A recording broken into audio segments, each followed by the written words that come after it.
Hello mga kawaray-waray, maupay na adlaw. Welcome to Bimboy Waray TV. Samahan niyo ako mga kawaray-waray. Ikutin natin itong buong Building A ng SM Mega Mall. Napakaganda nito ngayon mga kawaray-waray dahil ito yung kanilang Christmas decoration. Ito yung buong Building A. Kung makikita niyo sa video ko, napakaliwanag, napakaaliwalas, napakaganda nitong SM Mega Mall Building A. Diba mga kawaray-waray? Ilang araw na lang mga kawaray-waray, Pasko na naman. Parang kailan lang, no? Kapapasko lang ng nakaraang taon. Pero ngayon, 2023, magpapasko na naman.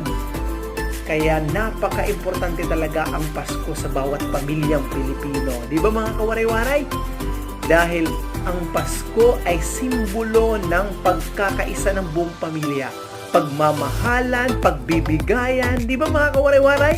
Kaya maraming salamat.